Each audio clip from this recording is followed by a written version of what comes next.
All right, man. We are recording. Fuck yeah, dude. All Awesome. right. I'm glad we can make this happen. It's like, my Yeah, goodness. I'm so excited to talk to you, man. So, all right, so you go as Steve, right? Or Steven, which do you Yeah, prefer? no, so it doesn't matter, man. Steven or Steven works. I I started BG Cast about 2 years ago. Um, and when I initially started it, it was pretty much the same premise I'm doing right now, same kind of format. I but now I've tailored it kind of to the Great Awakening. I feel that we are in the process. I mean, I'm sure you do too. I know you like Sam the Illusionist, and I'm a fan of him Right. as well. I uh, I feel there's an awakening occurring on this planet. I woke up back in 2008. I had a lot of realizations back then that kind of steered me towards this path. It was almost like a calling of mine.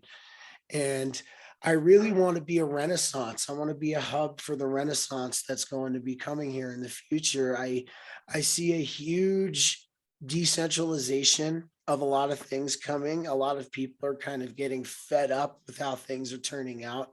I mean, not just even from a journalist media, we're talking movies, music, philosophies, things like that. And I really want to be a hub for that. Yeah, I think that is obviously very noble. It's a lot of like responsibility to take on. And also, yeah, I think all hands on deck. We need as many men as you as humanly possible, men and women, to support this community that's growing and to kind of assist people through the really, really murky waters that you have to navigate to try and understand these really complex things that are really, veiled from most of society. So I'm curious, just to kind of jump right into this awakening that you had in 2008. What was the like main precipitating factor in that? Was that a psychedelic experience, or was that something else that started this? Well, that's a great question, man. So like I guess I always have kind of like put it like this. I've kind of been this way my whole life. I just kind of I had to it really just kind of became a how you would say um I guess knowing of it and realizing it when I about 2008. So a couple of things pointed me that direction. When I was younger, I got into some trouble. You know what I mean? I did some dumb things, and I basically found different philosophies like esotericism, hermeticism, Buddhism, and I come from both sides of the schism in my family. My mom's side is Roman Catholic, my father's side is Greek Orthodox. So, I was sitting and standing and being afraid and throwing money to the church and all kinds of things like that. And I realized that this is too black and white for me. And then for a while, I guess you could say I was agnostic. I knew there was a higher power. I believed in it, but it did not, the religions did not make sense. They did not. So I found that. I also, in 2008, we had the recession. And I was finally like, well, why are we always dealing with money issues? Why are we always having this problem? And I come to find out, I learned how our financial system works. And I'm sure you know, but in case you don't, uh, the government goes to the Federal Reserve. They ask the Federal Reserve for money, and then they loan it to us out of thin air with interest. And then I was like, wow, if everybody knew this, I think a lot of us would be noping the hell out of this really quickly. So I that was another thing too. I started my health and fitness journey back then as well. I That sent me down a rabbit hole because I was like, why is all the food that's good for you hella fucking expensive? And why is all the food that's bad for you super cheap? Doesn't make sense. And then I started to learn about, the fluoride in the water, all the different freaking BPA and xenoestrogens and stuff in the food. And it kind of just went from there, dude. And it blossomed like a huge lotus flower throughout the years. Yeah, that totally resonates with me, and I'm sure it will with a lot of other people. Because it's just these things that stack up on top of each other that are seemingly totally separate, but they all lead back to the same answers of what's really going on behind the scenes and what has been hidden from people. it's very interesting to keep delving into this and exploring the origin stories of all these people's awakenings to these things. And obviously I'm a big fan of the history of the Federal Reserve and all of that stuff. I'm curious, are you familiar with the history of its actual like inception and signing, and specifically the history of Jekyll Island and the kind of mysteries surrounding that?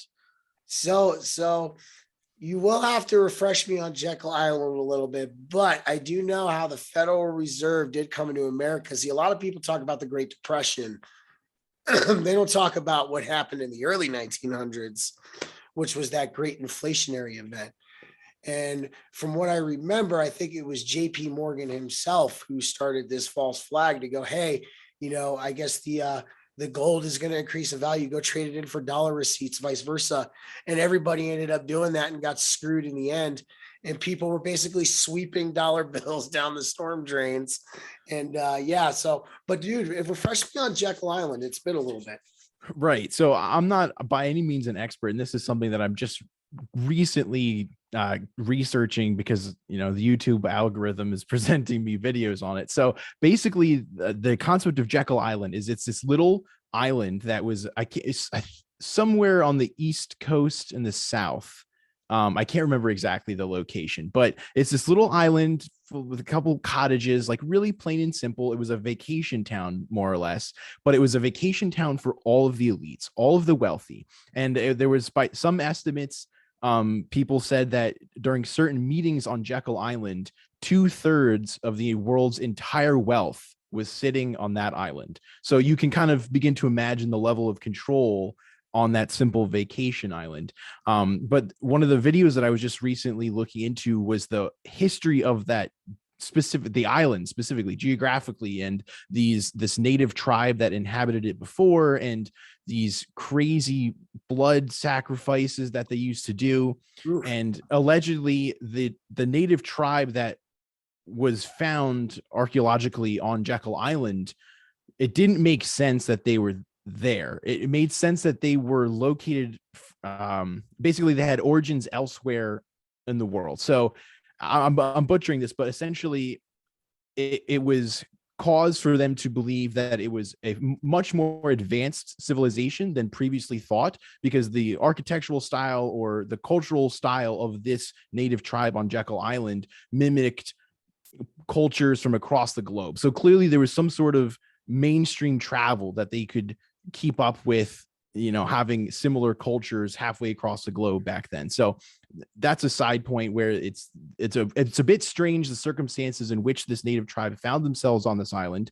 So there's a little bit of mystery in terms of what their technology was like. And then they have this blood sacrifice element to it. And then when to acknowledge the fact that these main businessmen, these powerful, wealthy men like JP Morgan and the Rockefellers who were meeting on this island, they built their houses, their vacation homes, on the burial sites and the sacrificial sites that the native tribe had. Exactly. That is, right. That doesn't. So the exact room where the Federal Reserve was conceptualized, drafted, signed, all of that, from what I understand, took place directly on top of the burial site for all of the blood sacrifices that this weird tribe did. So definitely worth looking into, I would say, for people who are interested in Federal Reserve, but specifically like a very conspiratorial aspect to the Federal Reserve. Oh no, 100%, man. And that does not surprise me, because these guys, they practice something. So I delved into ceremonial magic for a little bit back a few years ago. I don't know if you know who Damien Eccles is. I heard him on the Midnight Gospel podcast. I'm familiar. Yeah. Which episode? So it was, I think, either the first or the second one, but I got his book here, Angels and Demons, and I read his first book too. So what these people practice is something I would call reverse ceremonial magic, because normal ceremonial magic, you're working with the light, you're working with the universal consciousness, you're working with the archangel energies, and things like that. I mean, Sam has channeled them before too. But what they do is they do a reverse version of it. And it does involve sacrifice. It does involve things like that. I actually studied the occult very heavily for a while once I started to go further in my journey. And it does not surprise me that these inhabitants of this island might have been more advanced than it was led to believe. There is a lot of covering up of our true origins. And I believe they're doing it because if we really truly knew where we came from and what our actual origin is, we would not need them anymore. Things such as government, religion, and currency would not exist as they do today. And Yeah. yeah, no, 100%. And I personally believe, I mean, this is just my opinion based on experiences that I've had, and I have a little bit of evidence to back it up as well. We are not from here. We're not. And I personally, there's just a lot of weird things. I mean, even if from the macro evolutionary standpoint, and what I mean from the macro evolutionary standpoint is we did not evolve from other animals because the traits that we got rid of, as opposed to the traits we picked up from an evolutionary standpoint, does not make sense. Why did we stop producing vitamin C when every animal itself internally can produce its own vitamin C? Why did we lose our hair to don clothes? Okay, this is like another one too that doesn't make sense because the hair keeps you warm. Okay, here's the other thing too.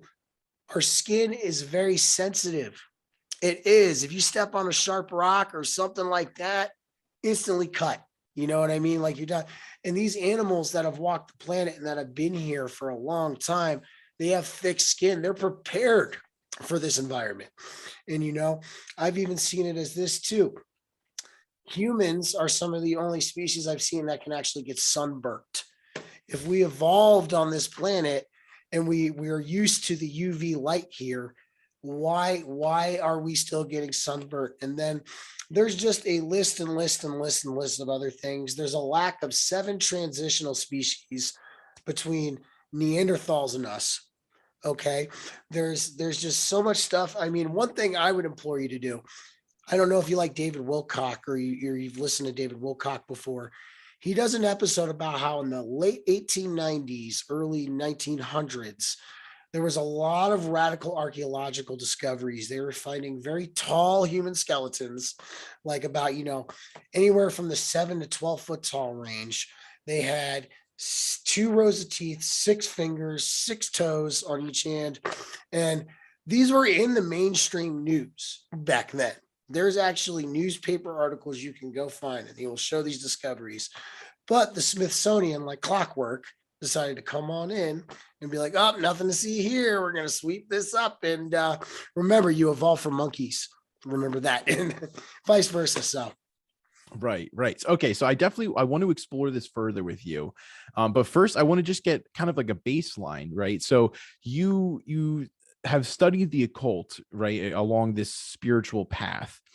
And I guess I just want to real quickly understand what your viewpoint is on the occult, right? Because automatically, I'm sure a healthy amount of people who hear that right away kind of shut down, put the wall up, and have concerns. They associate occult with terms like the Illuminati or demonism, all these things. It's a mind can go in a million different directions when you mention the occult. But in the reality, it's all it really means is just hidden knowledge, from what I understand.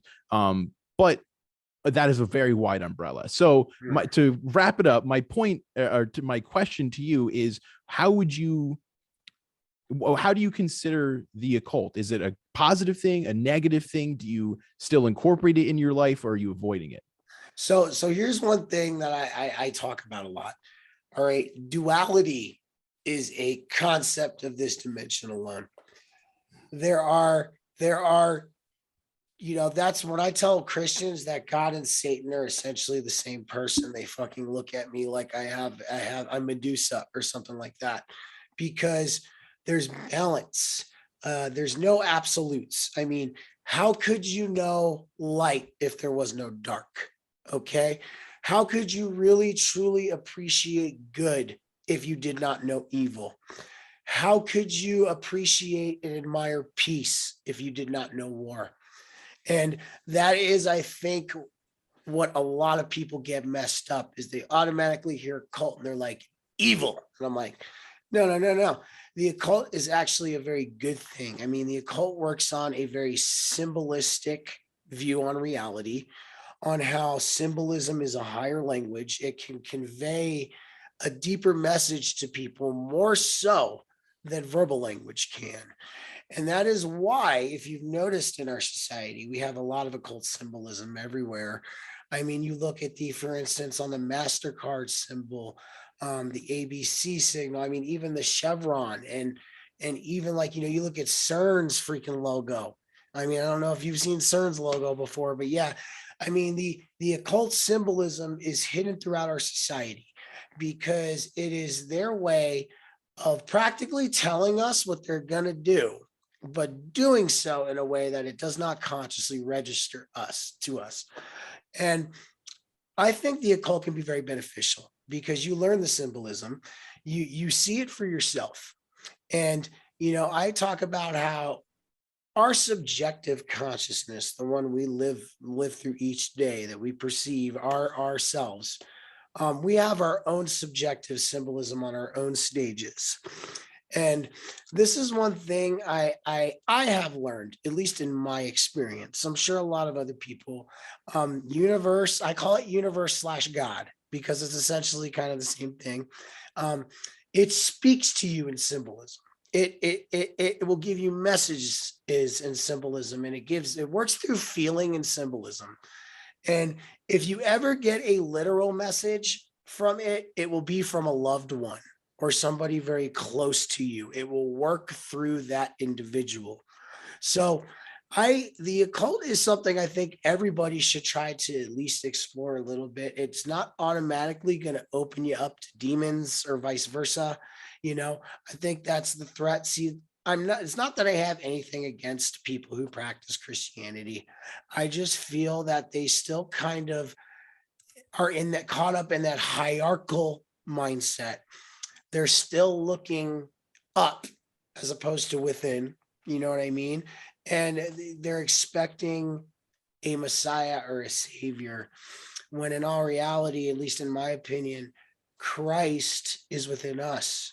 It is something we can access. And, and that's just my opinion. I would just, tell people to just approach it with an open mind. And I believe you can learn a lot from it. I couldn't agree more with that.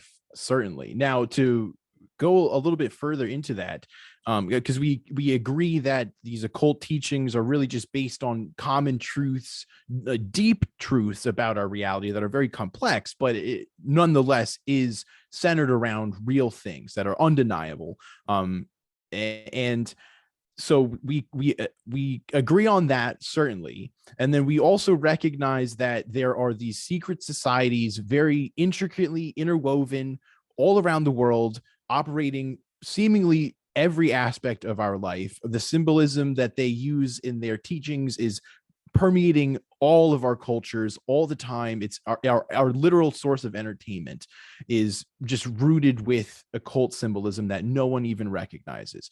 Now, I know a lot of people are immediately off put by groups like the Illuminati, Freemasons, and things of that nature. And obviously, understandably, but what is your take on these secret societies that are allegedly protecting this knowledge and furthering some sort of plot for humanity?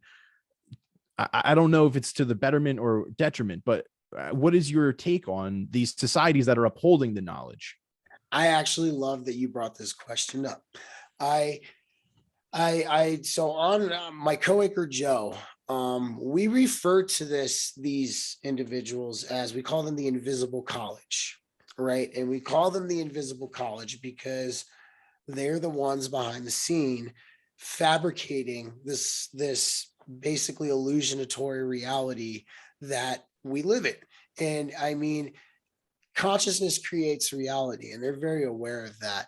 And when they have the collective, such as all of us, and they use things such as fear or anger and lower vibration feelings to manipulate our consciousness, this is how they get away with that.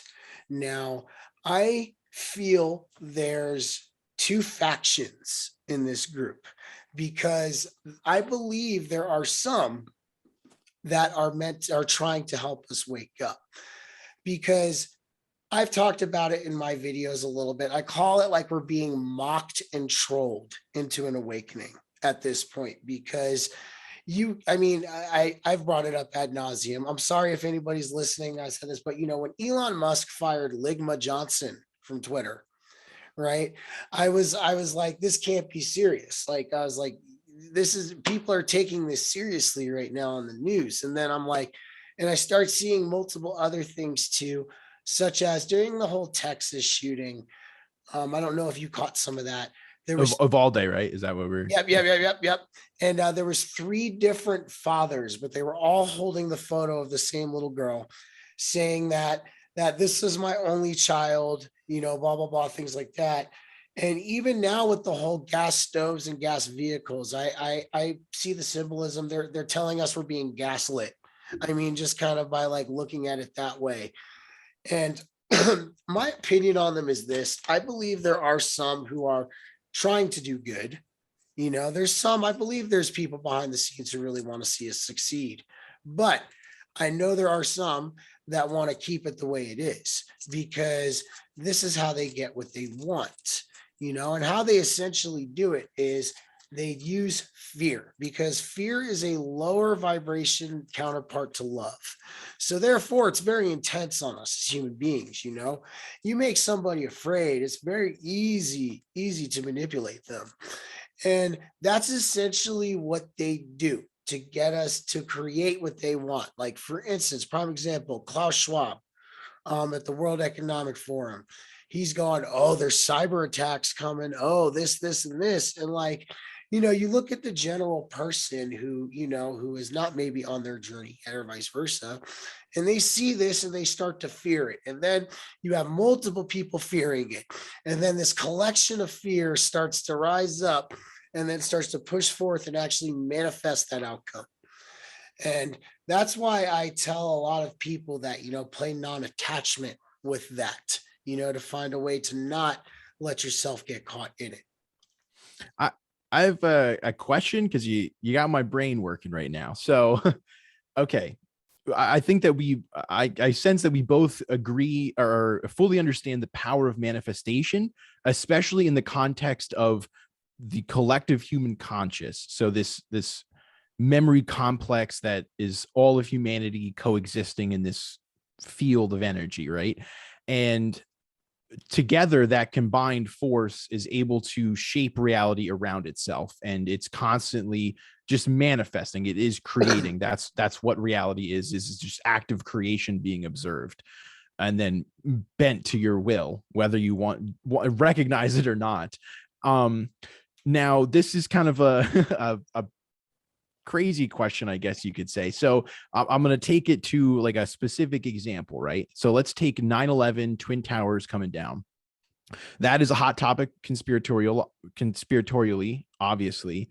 And the conventional method of thinking on it is that there was this Illuminati group behind the scenes orchestrating things that have been putting out subliminal messaging around 9/11 for a decade or more. I think more than 20 years from what I understand, that constantly hinting at this idea that they were going to destroy these buildings. And then they plotted with multiple countries and put on this whole show for the American people to kind of traumatize an entire generation into whatever their will was, right? So that's the conventional conspiracy theory on 9/11. If we are operating under this broad, deeper understanding of the Illuminati and how they operate, and they are using occult knowledge, they know about this power of manifestation. Is it possible that it's more accurate that they only use the subliminal messaging on the population. And by that subliminal messaging, we are the ones collectively who manifested the towers coming down. And that became reality. Wow. I mean, dude, that you kind of just blew my mind with that one a little bit, man. I'm going to be 100% honest. I do think it could be very possible.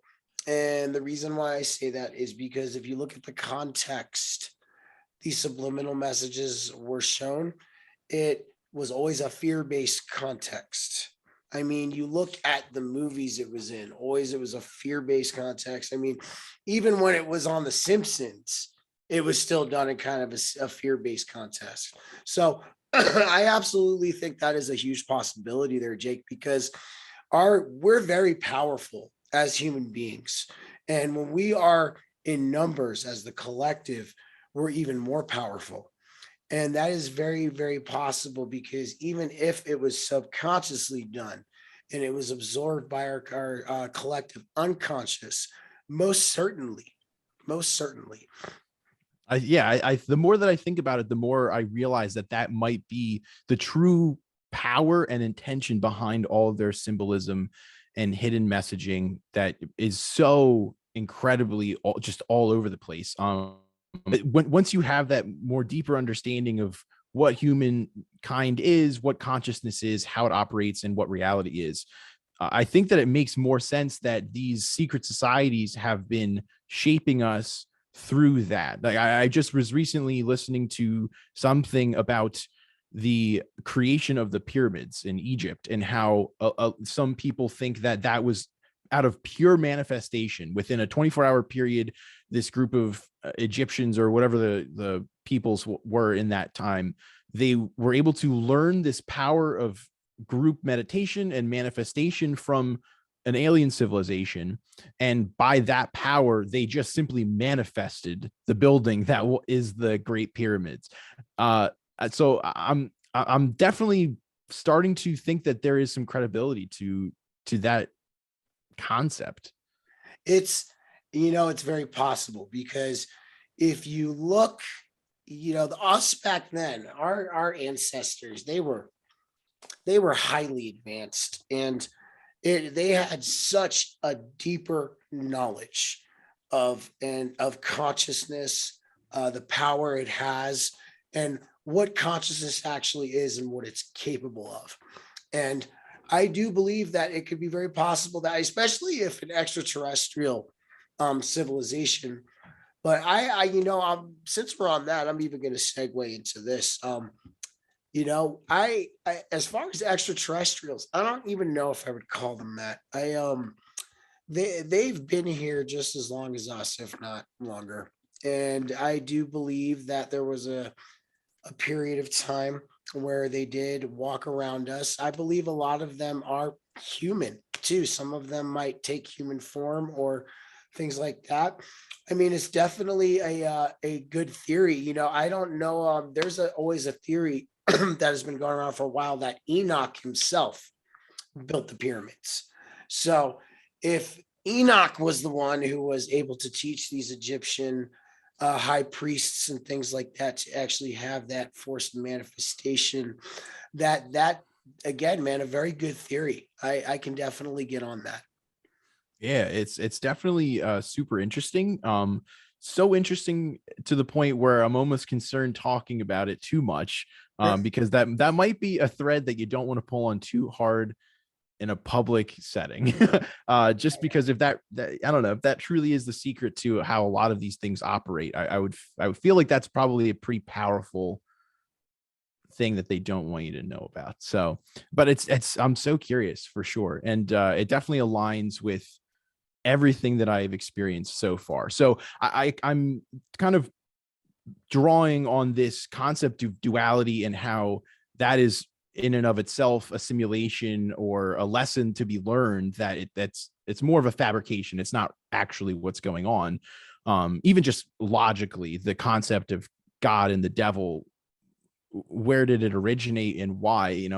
Just dismissing it as some fallen angel that took a different course, and where did the negative energy come from that influence this fallen angel to become the devil in the first. None of it makes sense from that Christian viewpoint. But once you start to understand that it's all coming from a central source, this God consciousness, or there's a million different terms to describe these concepts. But yeah, the more that you read about these things and have firsthand experiences, whether through meditation and more occult practices like magic versus I know we're going to talk about this kind of the psychedelic aspect of these things.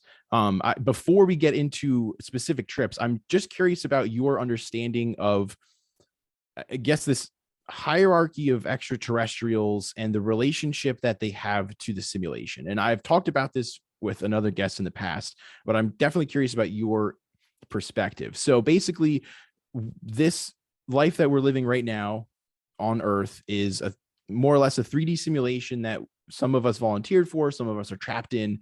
And the point is to keep growing and learn these lessons that you can only learn in an environment that has duality, that has this dichotomy of good and evil. And in that context, a lot of people are under the belief that there is a reptilian species of aliens who are in charge of the simulation, more or less, or they somehow were responsible for trapping souls in the reincarnation process, and that they feed off this negative energy. So I would assume that you agree that there is no duality, or it doesn't really, it's kind of irrelevant. So how do you view this reptilian species that's sucking on negative energy? Are they bad? Are they good? Does it matter? Are you thankful that they're here? Like, what do you think about them? So so I'm just going to go based on what I've experienced when it comes to this. So the beings that I interacted with in that particular experience I had, they depicted themselves, at least, as these very tall. They looked human like you and I, but they had these serpentine belts of energy like surrounding them. It almost was like Quetzalcoatl. If you look at like how the Mayans depicted Quetzalcoatl in some of their hieroglyphs and things like that, they looked a lot like those entities. And from what they explained to me is that they created this, what we're living in right now. They're the sole proprietors of it. Now, the reptilians, I actually believe I had an experience with one of them in the physical. So a little bit about me. I'm originally from the Washington, D.C. area. I live in Colorado now. I came here about 8 years ago, but I'm an electrician and I would do a lot of work in DC. And mind you, DC itself is a very strange place. I have seen very strange things in Washington, DC. A good example is I was driving, we would start work at 5 a.m. out there. And I was just driving in, and by the Washington Monument, I saw these people and it looked like they were having some kind of ritual. They were definitely wearing some very interesting clothing. They had a lot of they had fire, candles, torches, things like that. And I remember I'm like sitting there driving by because I can't believe what I'm seeing at this point. I'm like, am I really seeing this at this point? Because it was just bizarre. But I worked in a building, and this building engineer, he was a very bizarre looking person. That's the best way I can describe it. He had African American features, but he was white. He did not have albino. He was not albino. And he had very yellow frizzy hair and very yellow eyes. I've never seen a human being like that in my whole life. And I remember I thought he was interesting. So there was one day I was talking with him because he was taking me through the building. And I'm looking at him and I'm talking at him. And Jake, I kid you not, his eyes blinked this way as opposed to this way. And I remember I'm sitting there looking, I'm like, does he know I just saw that? He has to. He has to know. And what was kind of ironic about it all too was I was listening to David Icke. I just started listening to David Icke at this time too. And of course. Yeah, exactly. It's on right. And before I was like, I agreed with a lot of things he's saying, but I don't know about the reptilians. And then after that, I was like, oh, He might be on to something. He might.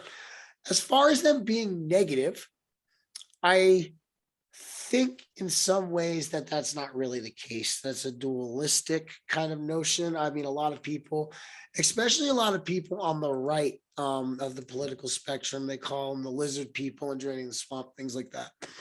And I think they serve a purpose, is what it is. They serve a purpose, and they are part of the balance. And they are to show us what we don't want and what we don't want to become, because they are a species of regression and not evolution. They are self serving. They only care about their needs and their wants. Okay.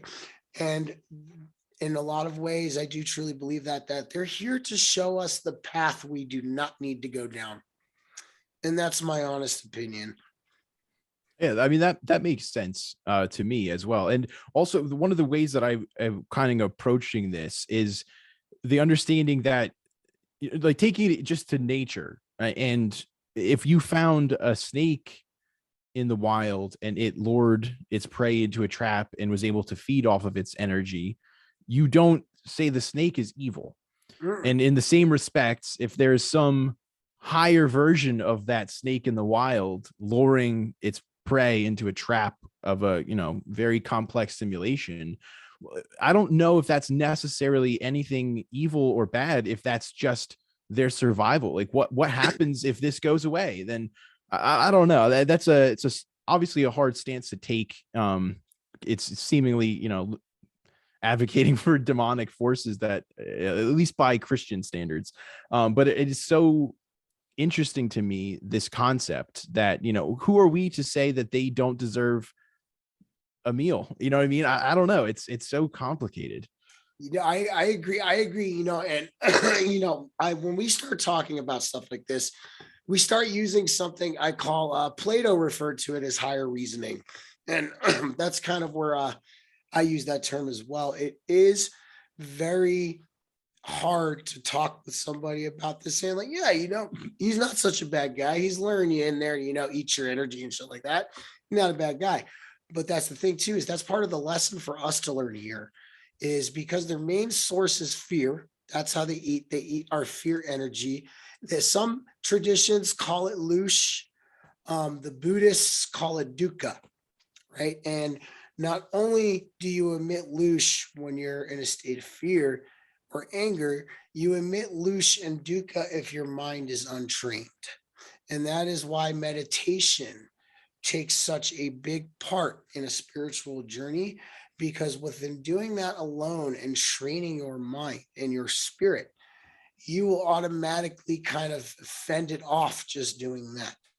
And that's something, I think people have to learn and try to get on, is I think a lot of people, Jake, even on our side of the playing field, they want an enemy.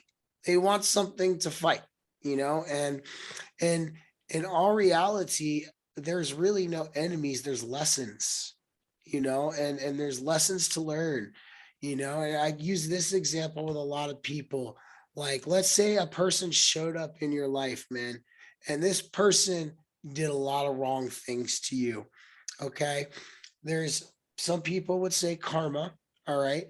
But then also maybe that person was manifested into your life to teach you a lesson, to show you that what you don't want, and that's kind of where I think you and I agree with that. We were on the same page with that, most certainly. And I think that is something a lot of people need to get off of that bandwagon, is I need something to fight, is basically what it is. So Yeah, I don't really, I don't know how I could frame advice for people to try and go down that path and look at things from that perspective, because I know for me personally, the only way that I was ever able to see things like that was taking an insane amount of psychedelics and literally leaving this simulation, meeting higher entities, learning these concepts, realizing that I chose to come here specifically to learn I specifically chose to come here to suffer because I thought it would be a challenge. And once I left the simulation and was given the option to leave permanently. I was like, no, no, no, no, send me back in. Fuck it. Like that. I want to see what happens. Like like that was, it was such a fresh perspective to see that there is no good or bad. This is literally just, for lack of a better term, like a video game, so to speak, for a much higher godlike consciousness that we are all tapped into. And like, I don't know if you can say this, but I don't want to be a huge pussy. You know what I mean? Like, I'm Gotcha. not going to tap out. I'm coming here. I'm coming back. Like, what else you got? Come on, bring it on. Like, do you agree with that sentiment based on and your experiences? Hell yes, dude. I think, and this is one thing I'll say too. I think you are just like I am. I think we both had a celestial incarnation before we decided to come here. We were already in another existence and we were given the opportunity to come here and help facilitate the great awakening on earth. And because we're gluttons for punishment is kind of what I call it. We decided to come and embark on this dangerous pastime. And I completely agree with that. It is, we're sent here to do a mission. We're sent here to do a purpose right now. And honestly, I think this is it, man. You and I are sitting here, we're sharing information, we're connecting, we're talking with each other, we're bringing new ideas to the table and new points of view that not a lot of people have heard before. And I think now, even as we're starting to ramp up going into the 2020s as we are now and into the 2030s, I believe we're going to start seeing a lot more people start to become aware too. I don't know if you know about astrology a lot. I actually have a friend of mine, Natalie. She's an astrologist and she does tarot readings and things like that. So we had the Pluto return start coming in. I think it was the beginning of 2022, right? And Pluto is what I would call the harbinger of change. It will come through, it will rip up old control structures. Um, Things that do not suit us, these control structures that are for the people in power and not for the better collective of humanity.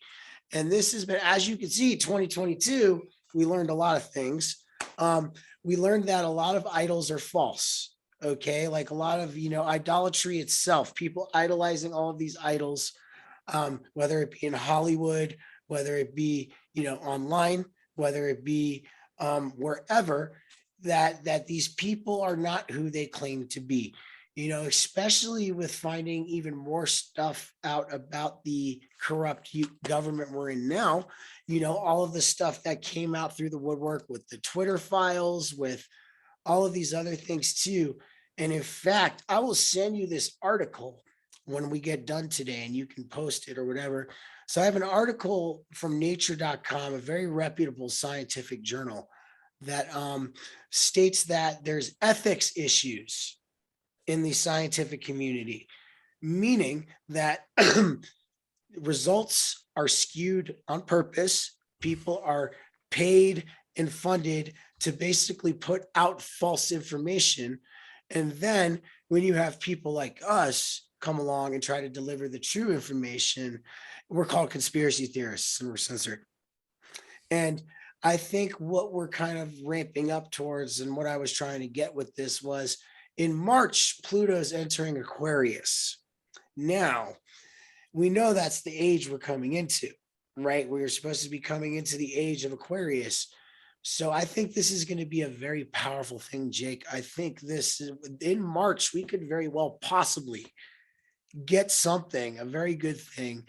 I don't think it will be the rug pulling event per se, but I think it's going to be something that's going to be very hard to ignore. And that's my honest opinion. Have you been tracking the increased UFO sightings in the last few weeks? I do think that I completely agree with you. And I do think that there's going to be an exponential ramping up of leaked information surrounding those concepts, but also just undeniable amounts of UFO sightings in broad daylight. It's daily now. I don't know. Are you keeping track of that, or has that been under your radar so far? Honestly, Jake, I've been having UFO sightings my whole life. And I did see one not too long ago. It was actually before I did my podcast with Ben Davidson of Suspicious Observers. I was driving into work, and whenever I see them, the best way to describe it is I get this urge just to look somewhere. It's like I can't, it's almost like involuntary is the best way to put it. And I see the same one that's been following me most of my life, Jake. It's an orb. And this time it was in a physical format. It wasn't in a light, like a light orb. It was a metallic orb. And I saw it go through the sky. And now when I see these things disappear, that's a very flat term. The best thing I can describe is it pulled reality over itself. And that's like, and I was like, oh, you're giving me 2 thumbs up because I'm doing the right thing. Awesome. So I do think we're going to see that, man. I think it's going to come out of the woodwork. It most certainly is. And it's going to get to a point where they can no longer hide it. And it's going to be tough for them because they're going to have to somehow come up with a story that doesn't make them look like they've been lying for the past almost 100 years. Well, I don't know if that's going to be possible. That'll be quite a story. I'm very eager to hear what they come up with. But based on the current administration and even previous administrations, it's not looking good for their PR. Yeah, I'm excited to see what happens. Though it's always, I mean, you can't write better comedy than a dementia patient, quote unquote, running the free world during the time of an alien invasion. Like it's peak comedy. So I'm very excited. But I just want to say, I think that your description of how alien or UFOs, quote unquote, disappear is absolutely perfect, because I've only had one sighting. It was very fleeting, but that was a much more apt description of what it was like when it went away. Because it's not just like a simple gone. It was almost like it's a bit like an aspect of your DMT trip that I want to touch on a little bit. So let's kind of actually lead into that. And I want to set it up a little bit better, kind of like a more chronological trip report. So what was do you know the dose of DMT, and how do you consume DMT? Just so I kind of know going into this trip, what was going on. So it was about 50 to 60 milligrams. I've had a collective, that was my 30th DMT experience. I've had quite a few. I have a friend who concocts it per se, and we'll put it like that. And this stuff, dude, you only need 1 hit. You don't need to do the 3. 1 is just enough. And it's almost in a like waxy form. It's not the pure crystalline powder like you would see on certain things. But so I mean, basically, man, this is what happened. It was June, right? I practice a lot of different types of meditation. I do yoga, I do qigong, and I do mantra meditation and other things like that. So, it was your just normal Saturday. And I felt really good in my heart and in my mind. I was like, this is the first time that's happened in a little bit. I was like, so why not? Let's go ahead and do it. So I have a sacred like meditation space down here in my basement, and I got set up. I didn't even listen to music this time, which was strange because I never usually listen to music. I always listen to music when I do this. So I sit down and I used a nectar collector because that was going to be the most efficient method of ingesting this. So I get it hot and I go to take the hit, and I'm taking this hit, man, and I hold it and I'm holding. And you know how you get that feeling like you're about to get fucking launched out of a freaking cannon into the hyperspace multiverse or whatever. But this time it was different. And I can't explain how. Because I remember just thinking to myself as it's coming on, I'm like, something's different. Then it was just, the best way I can describe it is reality itself decompartmentalized, like just broke down and faded. And I was in this realm, and there they were, 7 of them, man. And they were surrounding me. And their energy was so intense, Jake. I mean, it is like you're dealing with something that is so far advanced, so far beyond, I mean, anything we're used to seeing here. And I remember I had this sensation of water dripping on me. And I remember as I'm in that state, I'm like, where's this water coming from? What's going on? And now when I say telepathy, I don't mean I heard it here, I heard it here. That's the best way I can describe it. And they go, the water is a medium between the dimensions. This is how we could come to get to you and contact you. And they go, Stephen, we want you to come with us.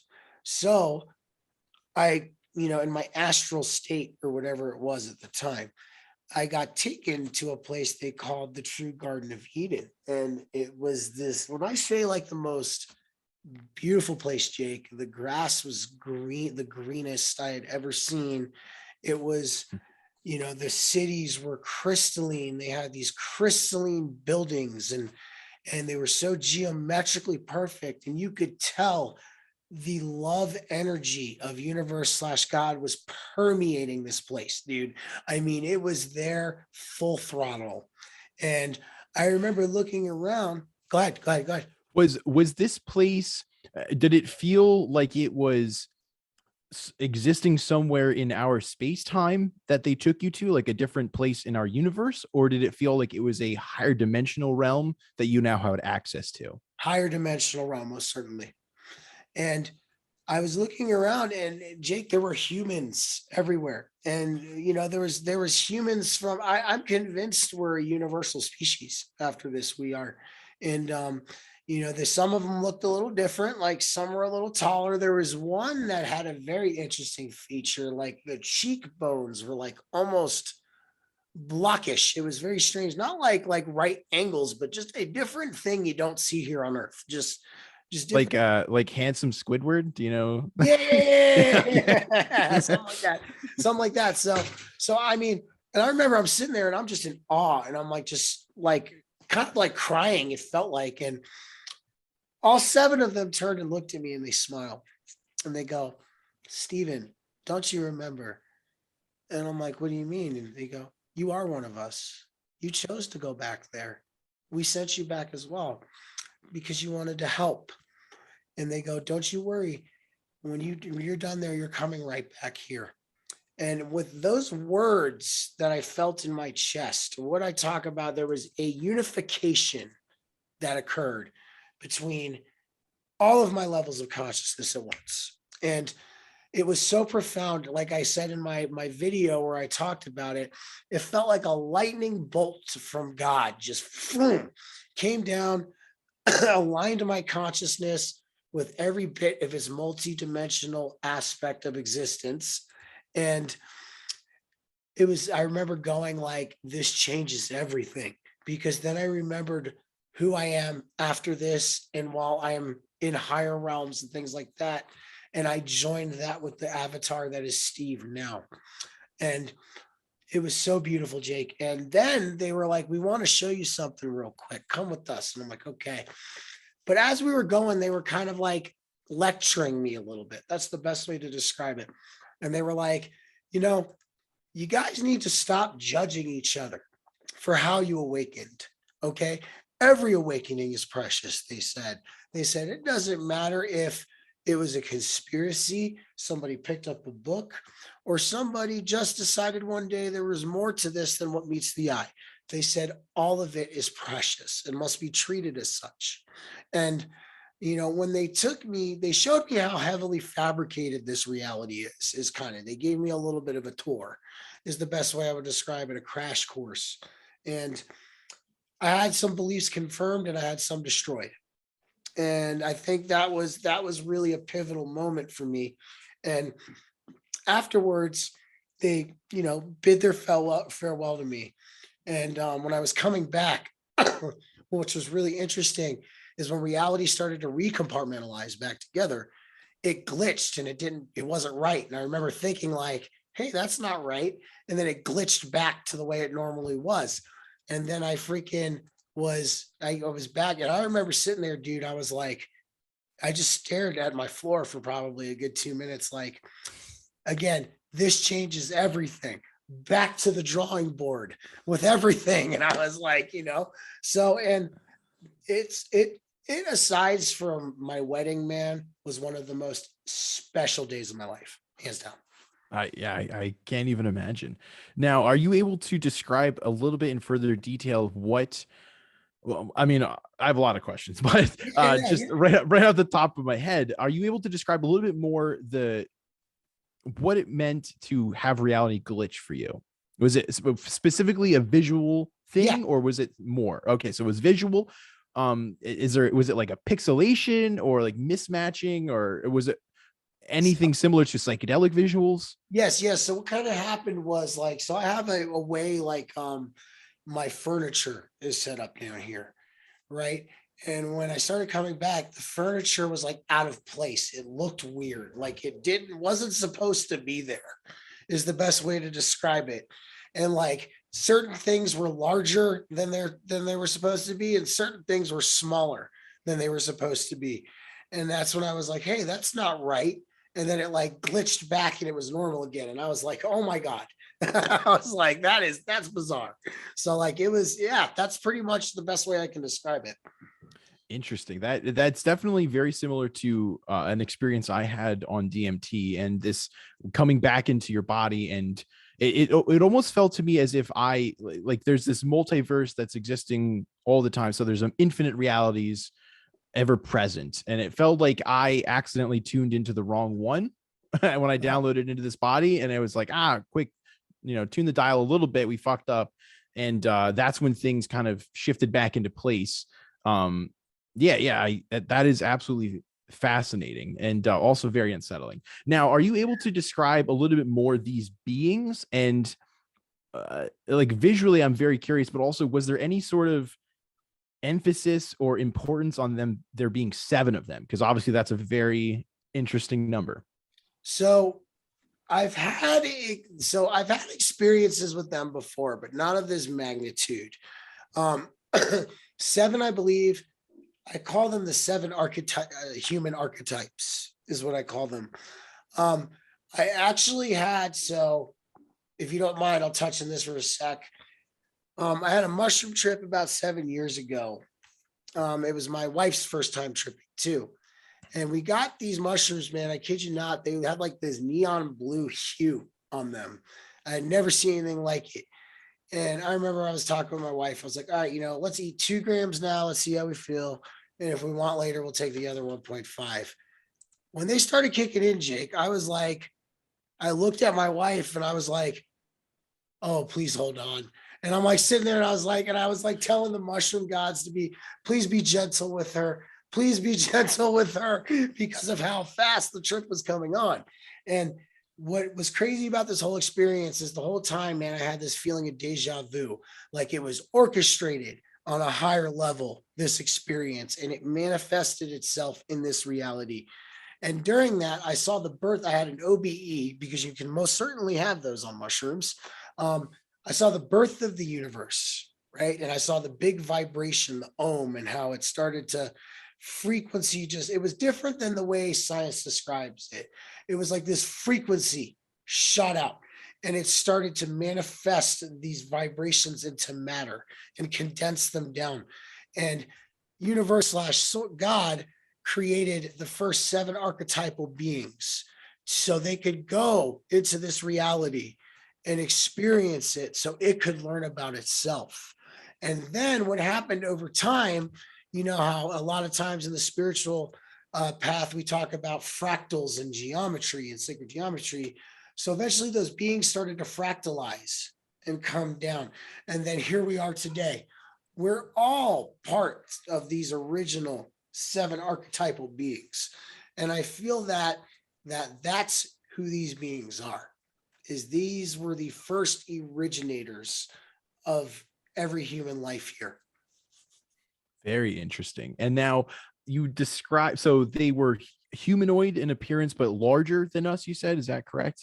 So they were very human, like they had the human faces and like, but they were covered in like this serpentine energy. It was almost like the serpent, like the cosmic serpent was Was like, it actually like snake-like, or just in like a motion, like a serpentine it, belt? it did kind of seem almost a little snake-like. It did, but it was also kind of like, it was not only was it like slithering, but it would like slither and reverberate and then like slither and like reverberate. And they look, the only thing that was a little different about them is their eyes were slightly larger than ours. And that is the only difference. Other than that, they look just like you and I, but they were very tall, very, very tall. Are you familiar with the Pleiadians at all in that Yes. concept? Yes. Any inkling as to whether or not that there's a connection there? Because obviously the seven sisters and all that, seven is a recurring theme, and I myself have had contact with that race. So I'm just curious because that fits some description, but it's so hard to say. Was there any inkling of that during this experience, or was it something much more than that? Well, it could very well be because I'm a Taurus, right? And so Taurus is right next to the Pleiades, and I I've always been very drawn to the Pleiades, and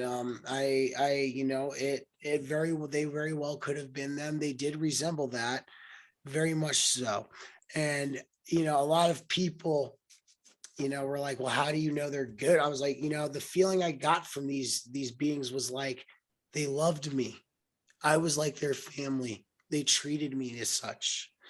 And I kind of get tear up a little when I talk about it because of how intense that love was. Like it was something from beyond anything I think a normal human can experience here at max capacity.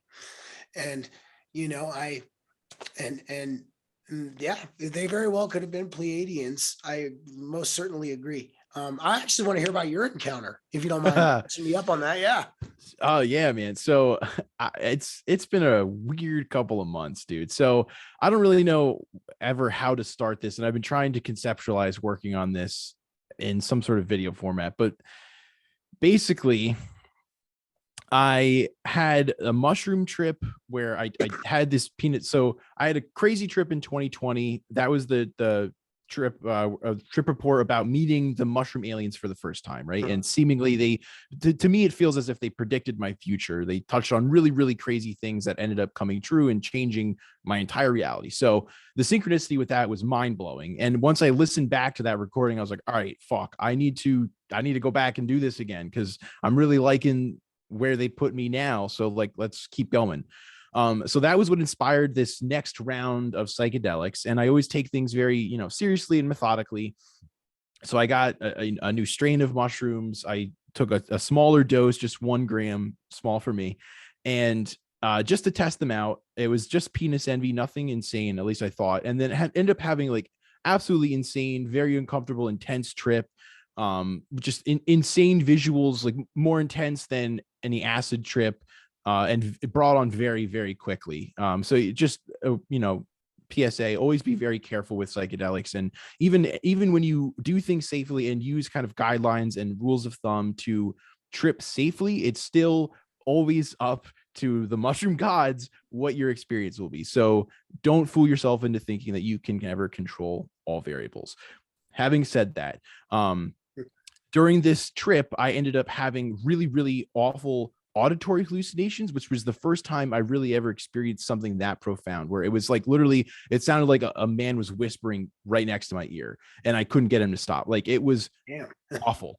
So it was, he was telling me that I was going to die and like I was going to stop breathing if I fell asleep, all this stuff. So I was not happy. And I didn't know what to do. So I just was trying to ignore it. And then all of a sudden I started hearing alien voices mumbling, and that's the only way I can describe it. It just sounds like this, almost like a cliche alien cartoon like sound effect, and it was just mumbling in the background, kind of droning on, and in just absolutely horrible anxiety from that, and also from this last auditory hallucination. So I was like, all right, I need to change my setting up a little bit. I need to get out. So I went outside and ended up sitting on my balcony. This was an overnight trip.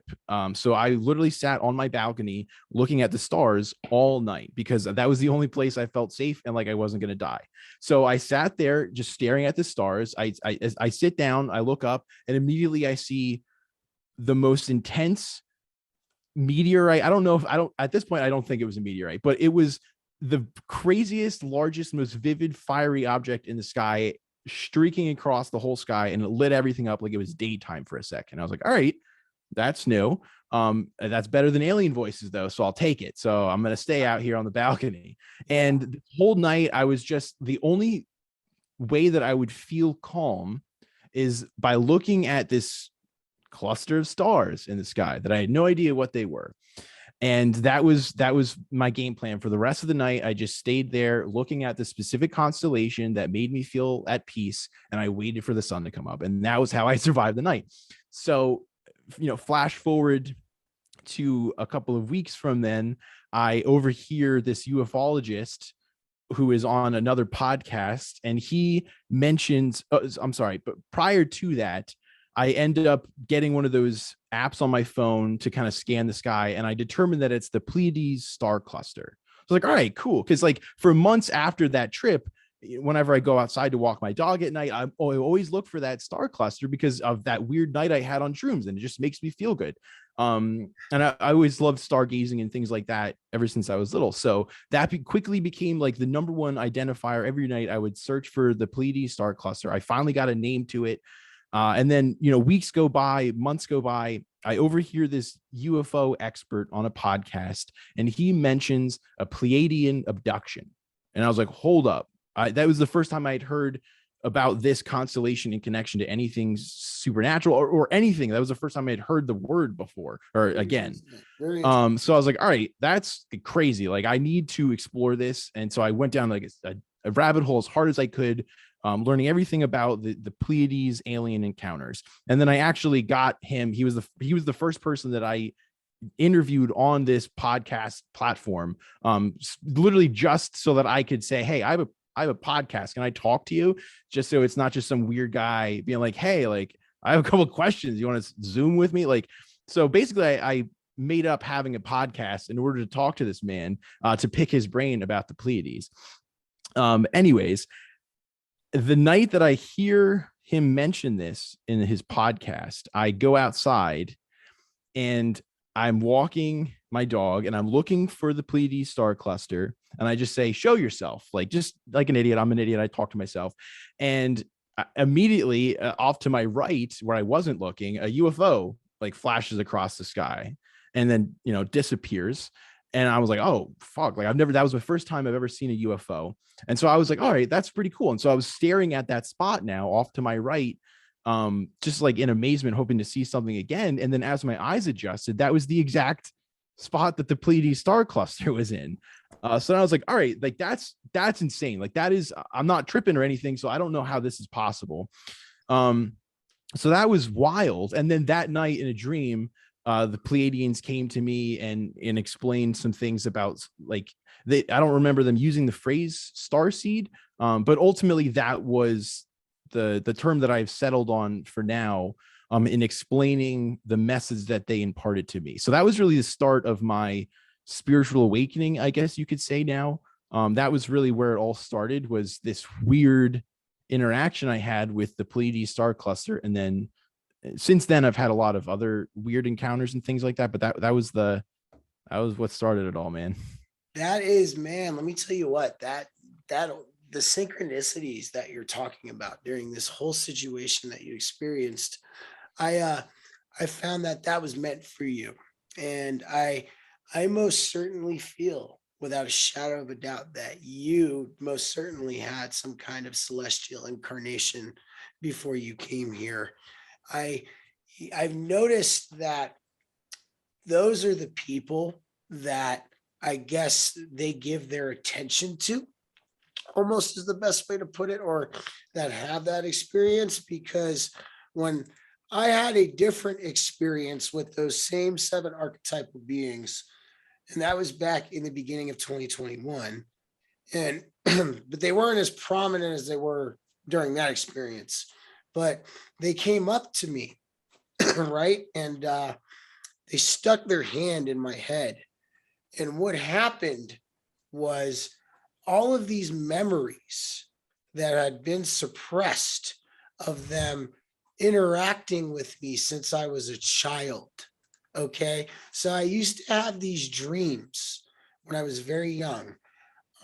The shadow people. Now, when people normally talk about shadow people, they have this depiction of a negative entity. No, these shadow people, they had faces and they smiled, and they would come in and when in my sleep and they would tickle me and they would play with me when I was a child. And they showed me that they interacted with me up until the point I was 14 years old. And The reason why they said it stopped was because when you become an adult, you lose connection with that spiritual frequency. But they told me because of the practices that I do and how much I've been working on my spiritual journey, I rekindled that connection. And the best way to talk about it, man, is the last time I encountered them, or they encountered me when I was 14. So I was living in my godmother's basement in Centerville, Virginia. And when you come down the stairs, there's a living area. You go through a hallway, there's a door, and there's my room, right? So there was a bookcase in that room. And they showed me and they made me remember. And what happened is, dude, they do something I call it's like a temporal pause. They like pause time in this frequency, but they connect with you on a higher dimensional format. And they like came out from behind the bookcase. That's the best way to describe it. Like it was like almost like I don't know if you've seen the movie Vivarium at all. No. It's a movie about reptilians. You should check it out. But All right. the being, to get into the other dimension, he lifts up the curb of the street and slides into the other dimension. And that is like the best way I could describe it, dude. Like they came from behind the bookcase, from out of this other dimension. And yeah, man, I personally think, man, I believe that now mind you, let me ask you a couple questions. When you were younger, were you really smart? Way too smart for your age? I mean, I don't. I mean, that's kind of I guess a bit of an awkward question, Oh, sorry. self-serving question. But Sorry. No, no, I would say that I would consider I'll put it. I'll phrase it this way. I always was able to connect very easily with people much older than me on a same level. So I don't know if that was intellectually, but at the very least, I could hold a conversation with anyone at any age and it felt like enjoyable. It was a mutual exchange and beneficial. So that's how I would phrase it. okay. Yeah, I did. I didn't mean for that to come off that way. Yeah. I was like, yeah, I was a genius, man. No, I didn't mean for that. I mean, I'm sure your parents like complimented you and things like that, or you got compliments from people. Like I use that as like an indicator for people who they did decide to come here, is that they showcased like a lot of talents at a very young age and things like that. So yeah, man, without a shadow of a doubt, I do think also, man, you had a celestial incarnation. And I find that highly fascinating, man. It seems that I'm running into a lot of these people lately. It's like it seems like, we're all kind of like finding each other. You know what I mean? We're all being like drawn to each other. What do you think about that? I think that we're all coming online fast and we're all connecting and the juices are flowing. Like I obviously I think that there are these like we look at species, all these different species that have been broken down from the central God source, right?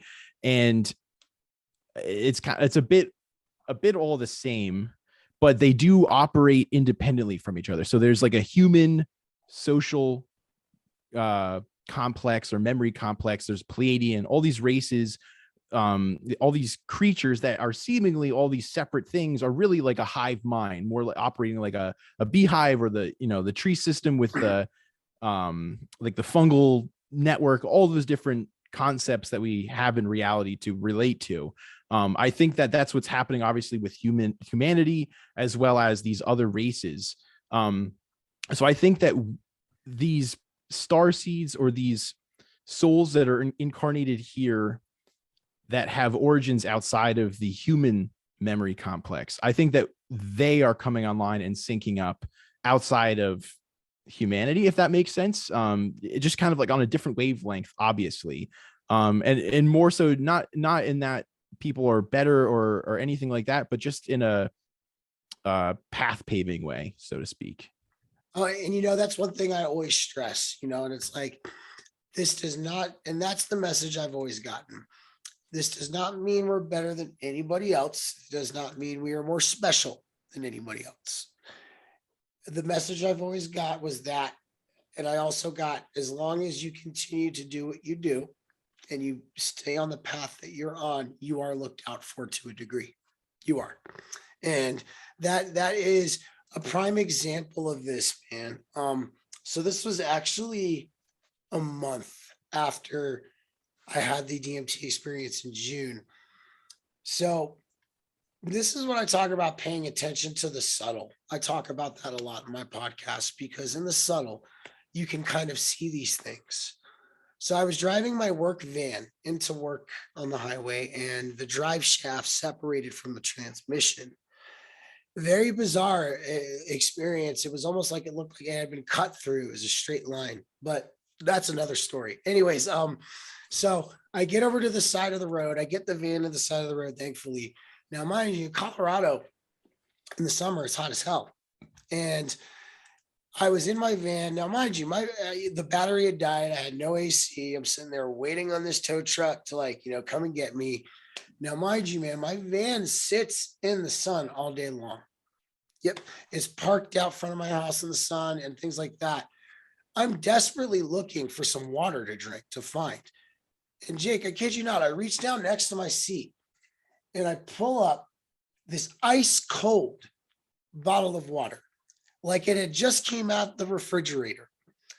I could rationalize maybe it was a normal thing if it was just cool or not like warm to the touch.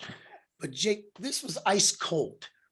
And then I kind of just got like this feeling, like it was like it's hard to explain. I'm like, that was you guys. Thank you for that. You know?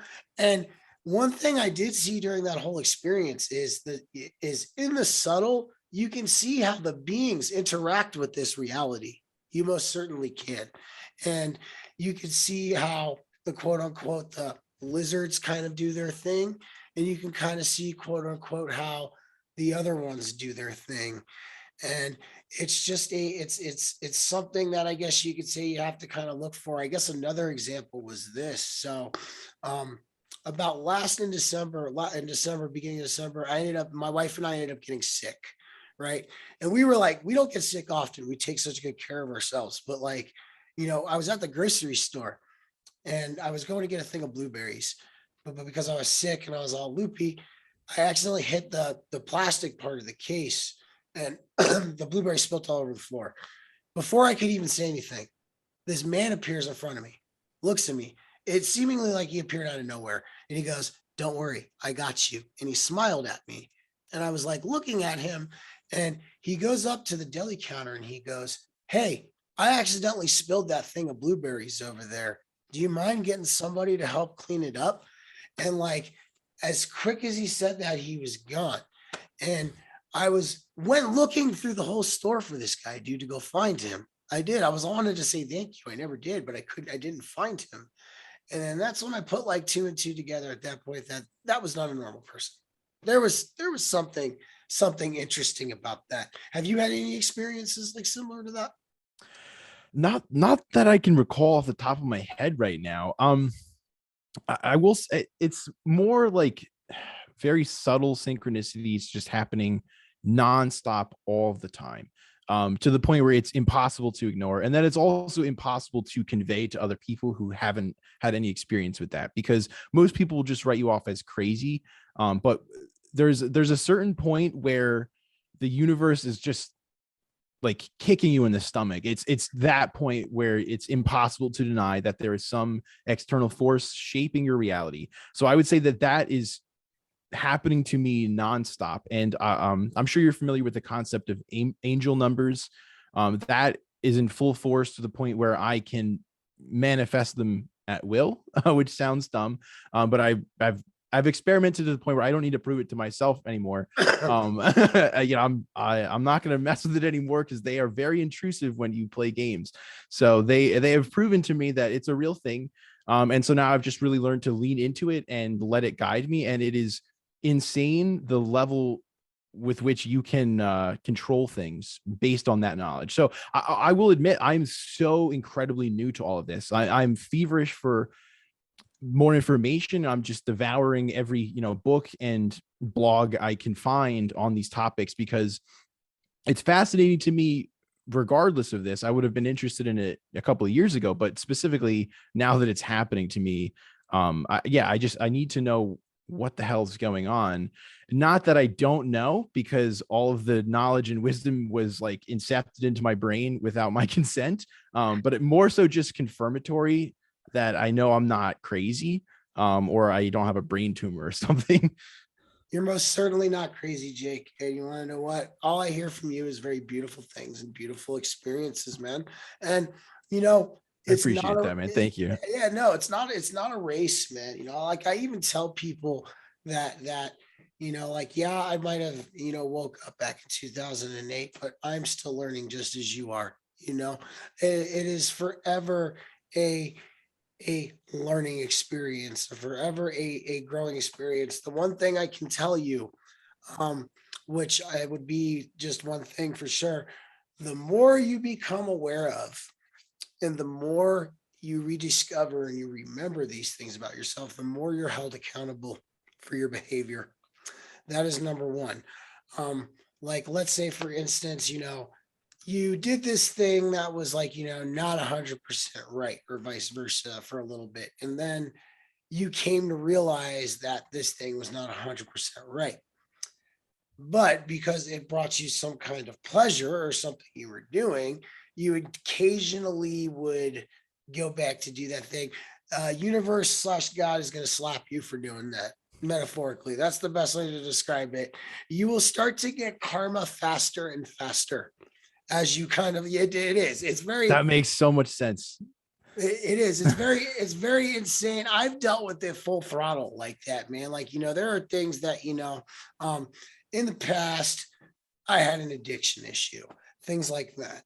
I had issues with harder drugs, and for a while, even on the spiritual journey up until about like 5 years ago, even a while, I would still dip and dabble. But I noticed what happened when I would do this is the karmatic consequences would be instantaneous, and they would get worse and worse and worse and worse.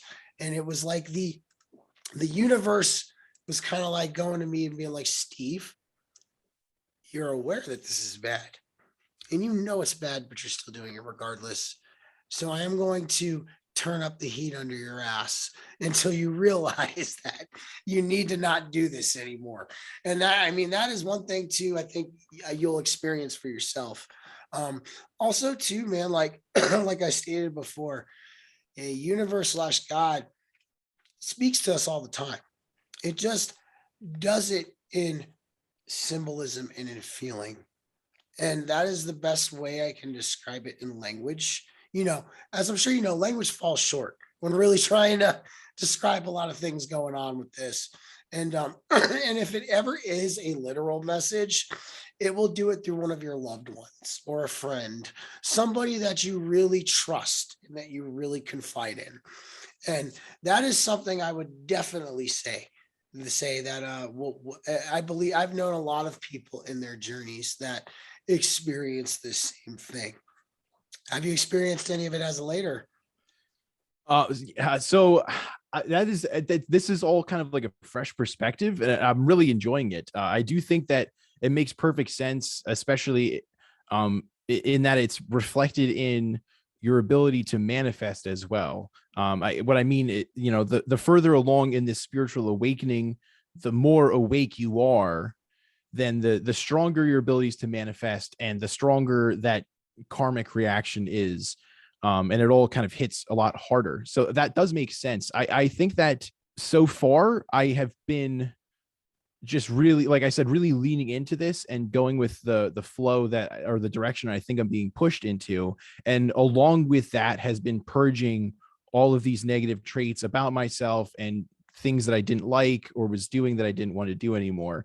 So I don't know, not that I'm perfect or anything, but I don't know if I have had the opportunity to have a relapse and fuck up, so to speak, so that the universe can kick my ass. I'm sure that that's coming, but I'm just still in the infancy stages of like, oh, I'm gonna work out and I'm gonna stop smoking weed all the time, and maybe eating meat's bad. I don't know. I love steak, but we'll see. Like I'm still in that stage, so I don't really know if I can confidently say that's happened to me yet, but I know I'm sure it's coming. Well, So I'll even, there's another DMT experience I had that actually was the reason I stopped drinking alcohol. Now, I've been clean off the other stuff for 5 years, but I've only been not drinking for two. Um, what had happened was, I don't know if you've ever gone over there to the hyperspace while you've drank alcohol, they hate it. They abhor it. They do not want you showing up like that. And Makes sense. they will let you know. Trust me. So it was a night. Um, I was with my wife. We went out and we had some drinks with some friends, right? And I came home and now I had the false pretense that it wore off. Like, I'm not intoxicated. I don't think they're gonna care. Boy, was I wrong. Um, when I did this one, similar thing, I used the nectar collector. And I felt as if, normally I was physically ripped from this dimension. And where I landed was on this cosmic operating table where my spiritual insides were open and these angelic beings, not the archetypes, different ones, were working on my spiritual insides. And I was like looking at them and like they looked at me and then like continued to go back doing what they were doing. I didn't feel intimidated or, afraid. I was just like, they're doing something that needs to be done. That was the feeling I had. And then basically after that, they were playing volleyball with me, was the best way to describe it. And it was like, the best way to describe it, Jake, was like the toughest form of love you could ever experience. Like they were kind of like scolding me. They're like, what are you doing? Why are you doing this? You have so much potential. You are so great. Why are you wasting it? When you say playing volleyball, are you a participant or are you the ball? I'm the ball. Okay, I'm the that makes ball. more sense. Now I'm Yeah. visualizing what you're talking Yeah, about. they were, Okay. dude. I was getting like thrown through vortexes and shit. And I was like, dude, it was like very intense. I was very scrambled. And I remember at the end of it, I'm like sitting there and I think this, if it's coming from you, I get it. I get it. Please stop. I understand. And then, so I don't remember, I started this experience. I was sitting on my couch. I don't remember getting up or going anywhere. But then I woke up on my kitchen floor, like something just dropped me off there and just freaking was like, don't come back like that again. And it was like, and honestly, man, I stopped drinking alcohol. I was done with it after that. I was like, yeah, that was a message right there. So Yeah, that's a pretty clear cut one, man. That is a rough trip, it sounds like.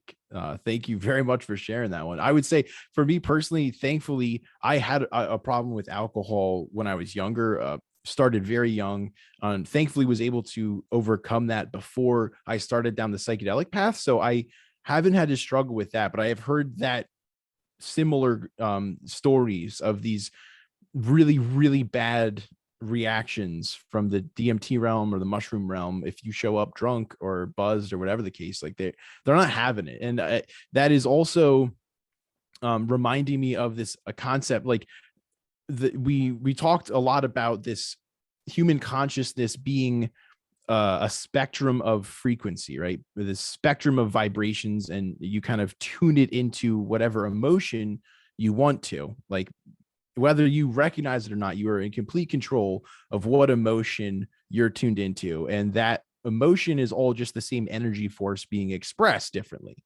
And one of the things that I just heard about is this concept that the substances we use will put us in a certain frequency. So, and depending on where you are at baseline going into the substance use, it will affect the circumstances or how it plays out, right? So using the example of being like super fearful and shamed of yourself at a bar, and then you can use alcohol to bring yourself up to a courageous frequency, right? So technically on the spectrum that is above fear and shame.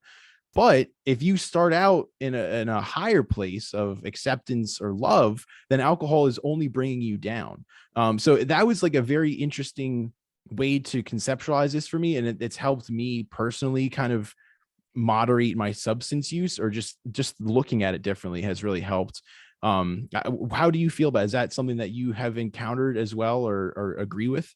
I agree with that wholeheartedly, man. I mean, the they when I say they, it's funny, they don't mind certain things. Like I got a message one time from an entity while I was over there because I had smoked cannabis before, and before there.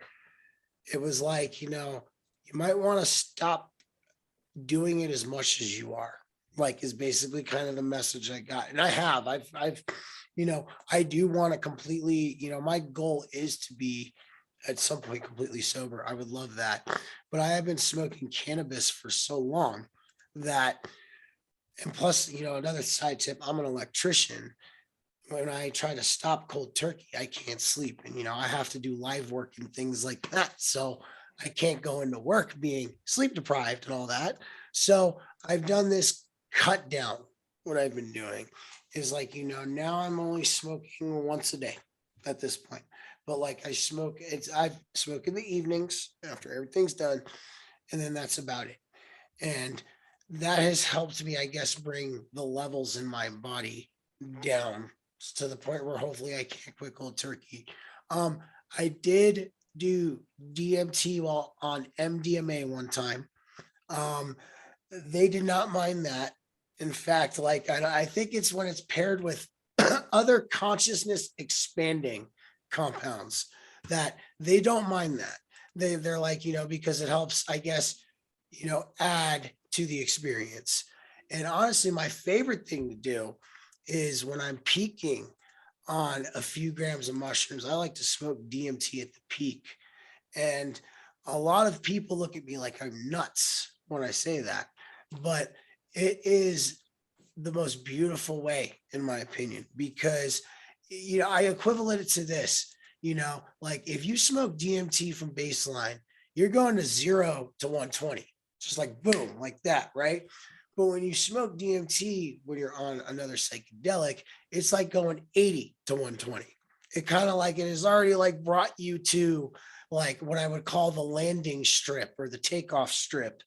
And just adding DMT to the experience just takes you there in a more gentler and compassionate fashion, at least in my opinion. And I know a lot of people would be intimidated by that.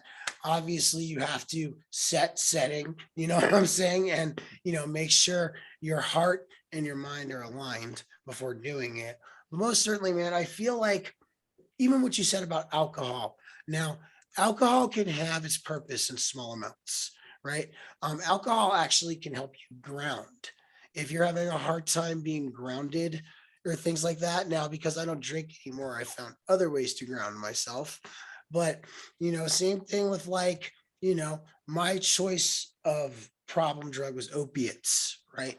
So opiates in their natural state have a purpose. You know what I mean? It is when man took it and decided to concentrate it and make it more powerful than it was supposed to be. And that is what causes the issues.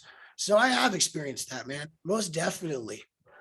Yeah. Yeah. No, that thank you for sharing that.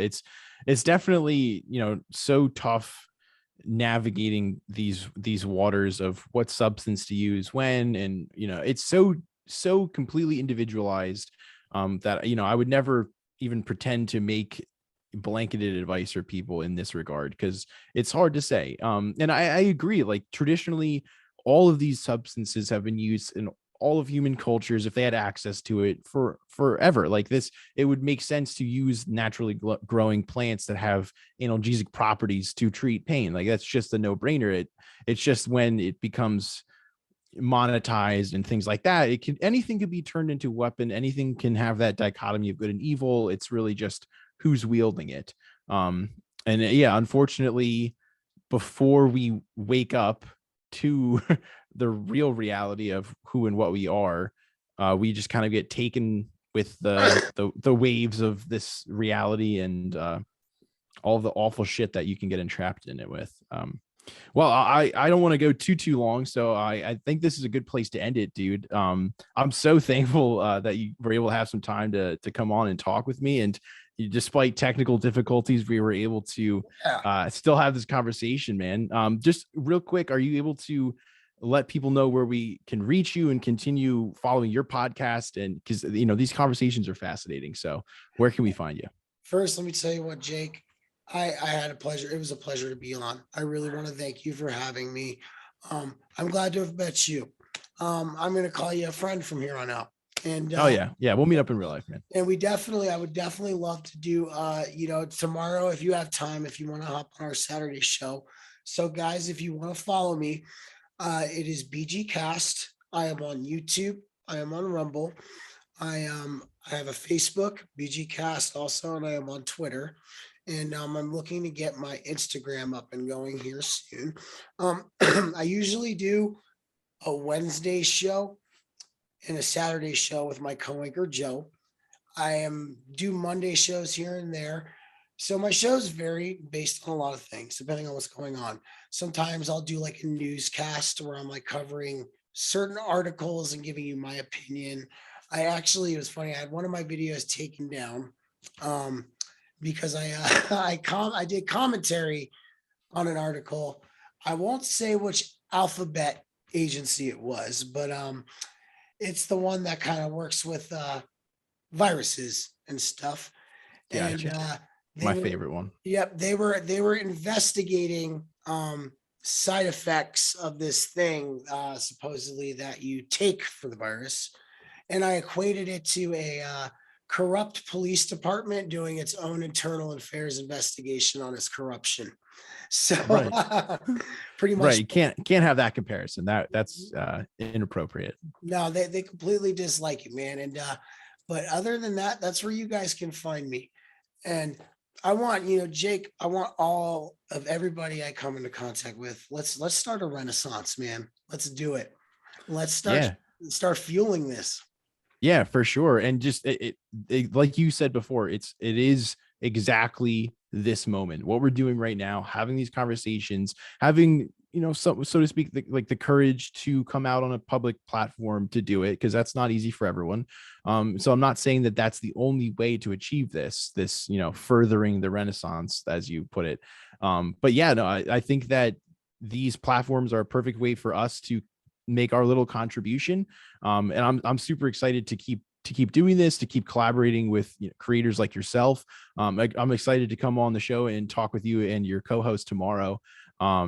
Yeah, man, thank you so much. I'll have everything linked down below as well for people to find you a little bit easier. But yeah, man, thank you so much. Same to you, Jake. I'm going to put your links in my video. And man, I really look forward to talking with you more. And dude, if you have any questions, reach out, man. I'm always here for you. Yeah, I will. Thank you very much, man. All right, man. Well, you have yourself a good night. Hell yeah, dude. So question about this, you said you recorded natively yourself as well? Yep. All right, cool. Now, are you able to get me that file? Yeah, I can send it to you. Okay. All right, cool. Yeah, no pressure whatsoever, dude. Take your time.